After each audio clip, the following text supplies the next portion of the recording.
What's going on, everyone? Jared Sandler here with you, wishing you a happy Monday. Hope you have a great start to the week.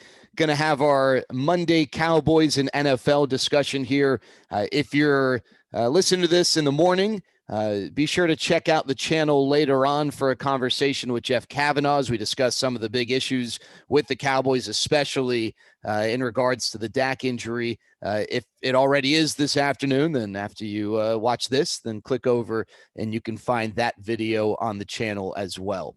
We'll start with some Cowboys thoughts and then go to the NFL. Obviously, a division win, you typically wake up the next day pumped about it. You're in first place of the division, but with the Dak Prescott injury, it just doesn't have that same feeling, and totally changes the complexion of the season. I think a lot of people had the mindset of, hey, the Cowboys have not been very good. They've got lots of problems, but the division stinks, and our offense is generating mad points. So, maybe there's a chance things can work itself out. You don't have that same feeling today. I think, Andy Dalton, as far as backups go, is certainly one of the better backups in the league. But I think at the same time, there's a reason he's a backup. He's not, of that, that big time dynamic caliber. Is he better than some starting quarterbacks in the NFL? Sure. But some of those quarterbacks are getting opportunities maybe because they're younger and they have more of a future. Andy Dalton's 32 years old. We saw yesterday, he made some big throws. Is winning the division realistic?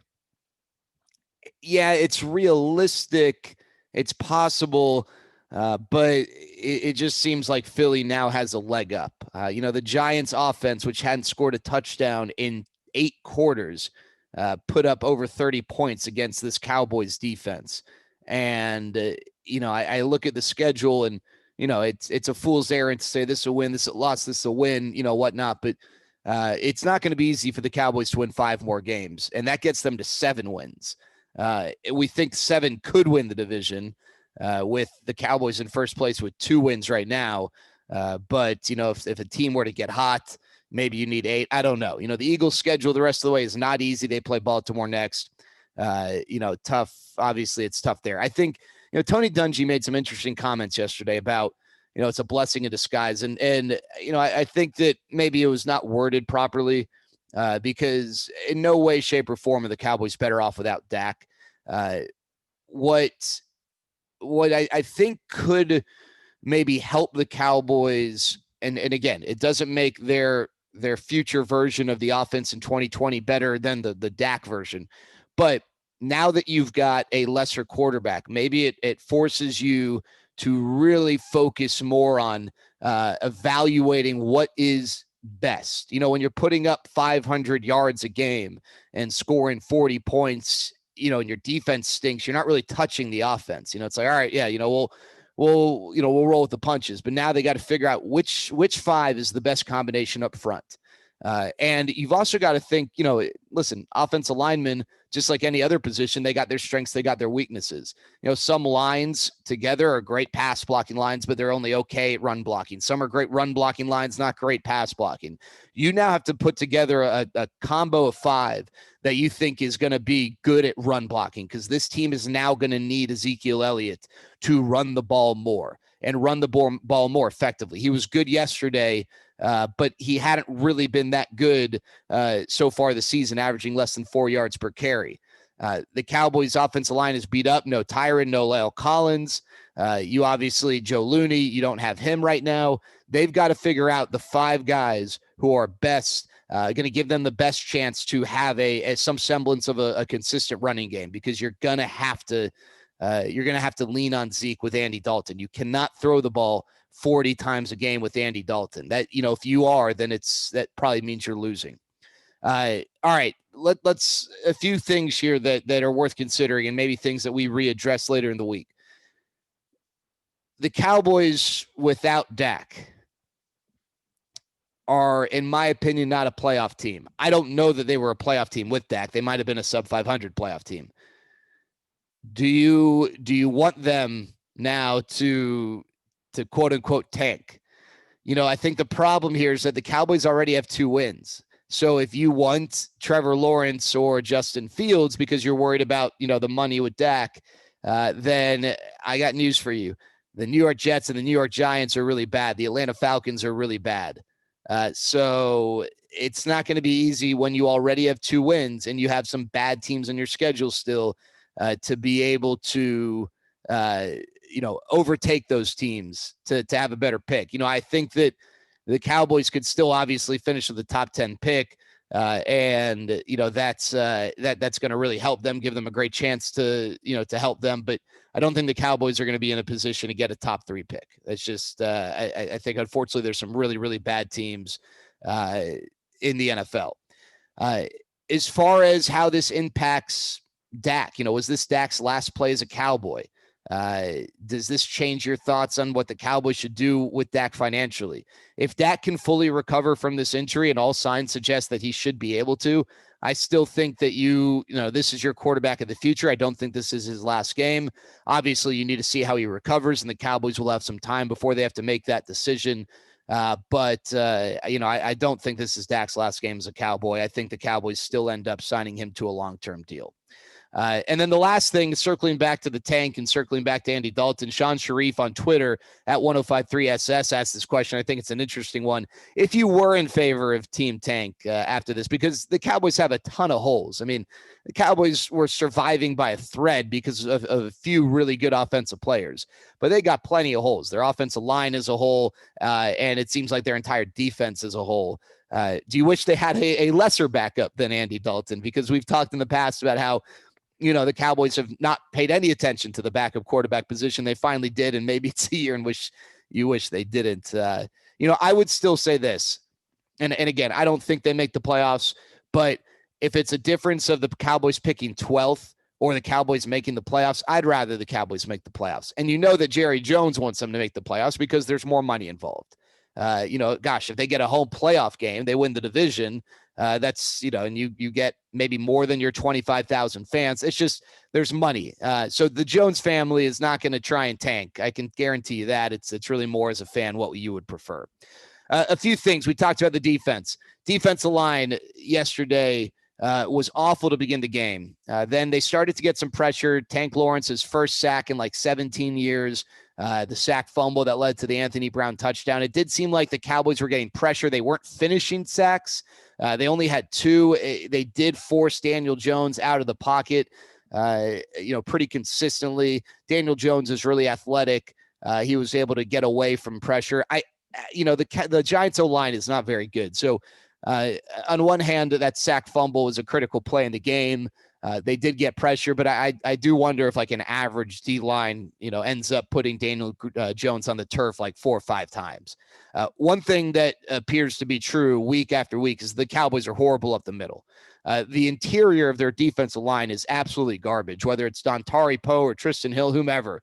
They're getting gashed, and there's no pressure up the middle. That's one reason why Daniel Jones was able to avoid getting sacked, because he was able to hang in the pocket sometimes and make throws. He was getting nothing, no traffic up the middle.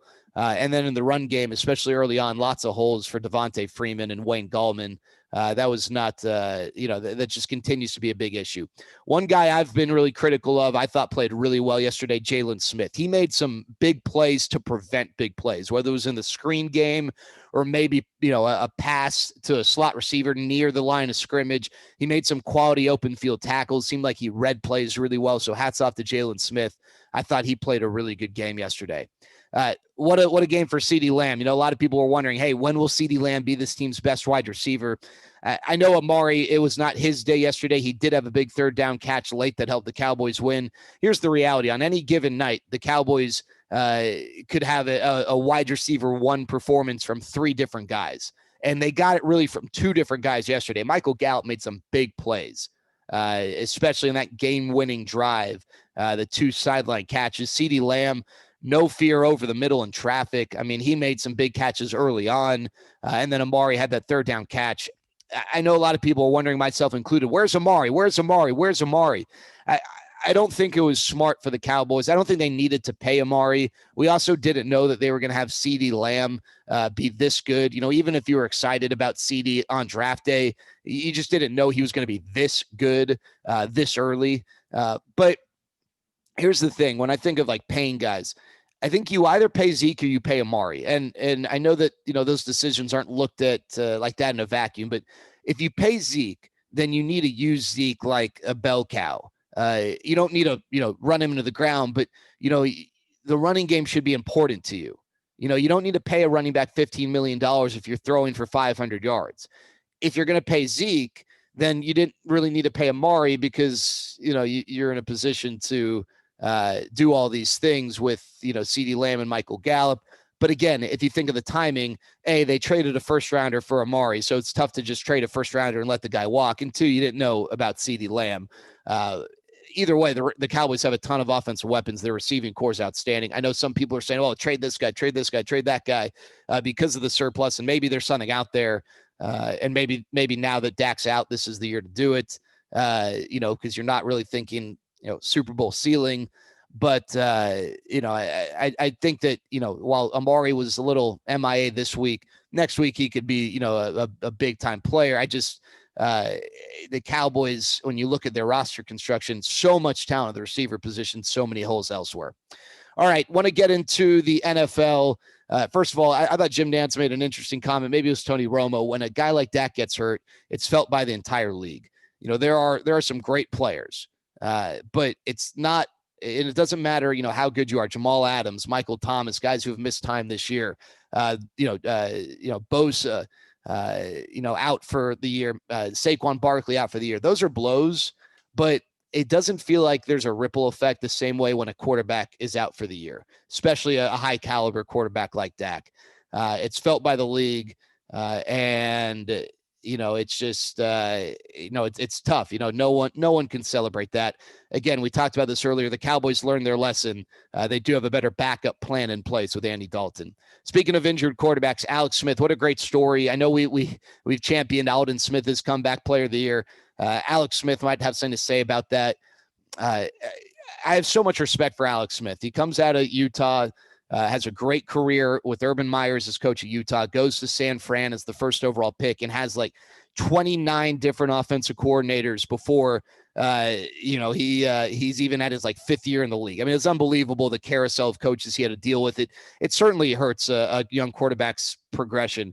He eventually gets to the point where he's, a really good quarterback for the 49ers, and then loses his job to Colin Kaepernick, goes to Kansas City, is a really, really good quarterback for Kansas City.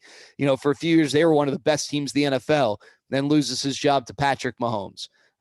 Goes to Washington and then gets hurt. But through all of this, you never heard him complain. You never heard him put up a fuss. You never heard him make it about him. He was a great soldier along the way. He's had a really good career. He's not a Hall of Famer, but he's a really, really good player. Someone easy to root for. It was really cool. It was mixed emotions, right? I was so pumped to watch him. I was also so nervous that something bad was going to happen. But other than having to deal with that Los Angeles Rams pass rush led by Aaron Donald, it seems like Alex Smith got out okay. Yesterday, there was a big upset. The Las Vegas Raiders beat the Kansas City Chiefs in Kansas City.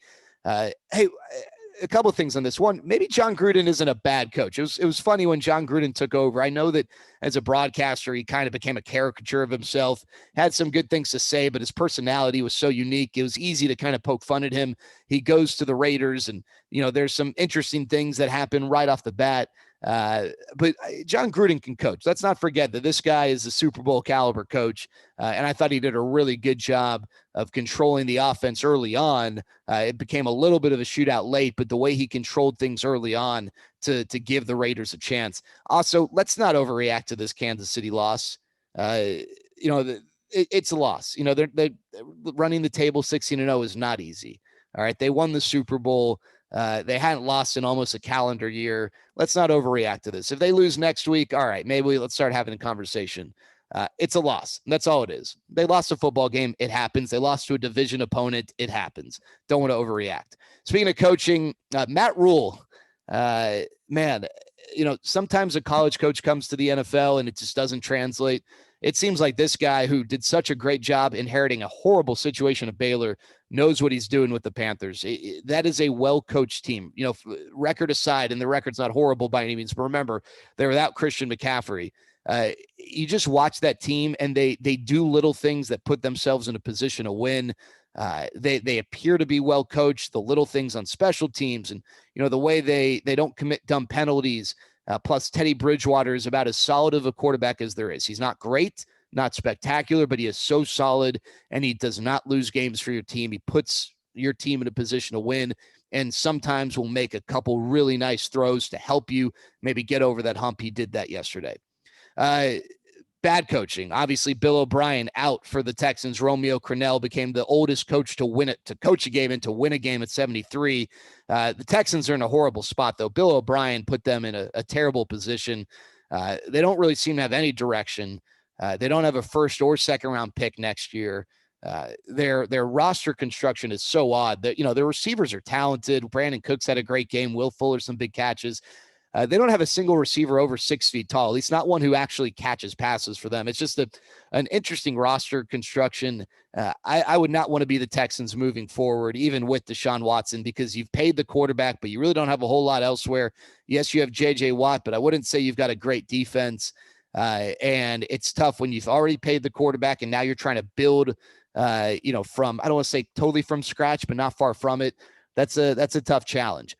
Dan Quinn, bad coaching. They lost to the Panthers. He's out. Thomas Dimitrov's out. I feel bad for Thomas Dimitrov. He built a team that was capable of winning a Super Bowl.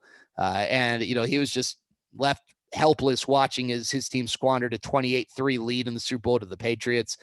Dan Quinn, maybe some culpability. Seems like a good guy. Seemed like the Cardinals or the Falcons stopped playing for him.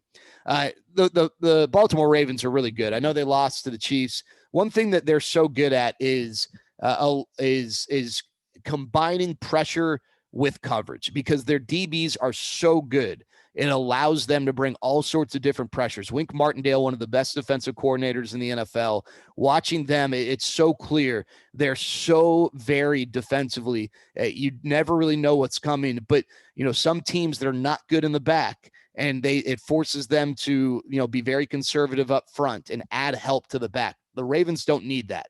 Are they going to bring, 7 or 8 every play? No, but they are able to do that from time to time because their secondary is so good and so disciplined. We're talking about receivers earlier, a couple points on receivers. I don't know that the Rams have a number one receiver. I don't know that you'd look at Cooper Kupp or Robert Woods and say that they're number one receivers, but they are top of the crop 2 receivers, and they make it really work with those 2 receivers. And one game it's Robert Woods, the next game it's Cooper Kupp. They both come up with big plays. They're both so solid, and Sean McVay does a great job utilizing them. It's nice to see Robbie Anderson get some run in Carolina. He had some big games with the Jets, but that's such a dumpster fire in New York. I think he's one of 2 receivers with 5 catches every game this season. And it makes you wonder, who are the receivers who really are crippled by their quarterback. And Allen Robinson's the first one who comes to mind. Jamison Crowder with the Jets, although he had a big game yesterday. Allen Robinson, of course, with Mitch Trubisky. Before that, he had Blake Bortles in Jacksonville. And it just makes me think of the Larry Fitzgerald years with John Skelton in Arizona and how much better his numbers could have been. He still put up good numbers, but he was held back by a bad quarterback. It just, it's amazing how much that makes a difference. But it also goes the other way around. I think for the quarterback, the environment is important too. I think Daniel Jones is going to be good. I watched yesterday's game and I thought, this guy's going to be just fine. His presence in the pocket, he delivered some really good throws. He's got a really tough spot. He had the COVID offseason with a new offensive coordinator in his second year. A new offensive coordinator, Daniel Jones, in his second year. Second year is supposed to be such a big step for a quarterback, but then you get a new OC and you don't really get a true offseason with him. You lose your best offensive weapon in Saquon Barkley. Whether you want to say Darius Slayton or Sterling Shepard's the best receiver on the team, you lose, early on your first or second best receiving option, in Sterling Shepard, and hopefully he can be back at some point. You don't have a good line. Your defense isn't good. It's just a really bad situation. I look at Daniel Jones. I know some people are wondering if the Giants are in a position to get Lawrence or Fields or Trey Lance. Do they do it? I wouldn't. They got so many holes. I think you got to build around. You got to fill the holes you have. Give Daniel Jones some time. I think he's going to be okay. A few tidbits here. Darius Slay. I know that the Eagles, got torched defensively. Darius Slay not necessarily the guy that was the biggest problem by any means. I thought that was a great signing. Watching him play, plays hard, made some big plays for Philadelphia. One thing I love about Darius Slay, he'll play the run really aggressively, also good in coverage. That Eagles defense, though, not very good. A lot of people calling for Jim Schwartz's job. Kyle Allen got hurt, and so we saw Alex Smith. I'm not so sure Kyle Allen isn't better than Dwayne Haskins. I'd be curious to see when he comes back what he looks like. Ron Rivera clearly likes him. I will say this. So I've been very out on Dwayne Haskins. I said the Redskins should punt on him after his first year. I think he'll get another chance. There were moments this year where it's like, oh, maybe he has gotten better. But I don't think that was the wrong move. One minor thing, and then one other observation. A lot of teams are now going, from a shotgun set a majority of the time.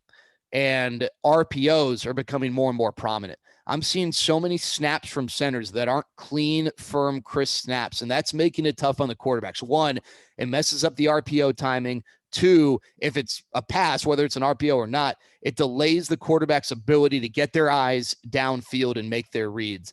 It's something that we take for granted, the center quarterback exchange.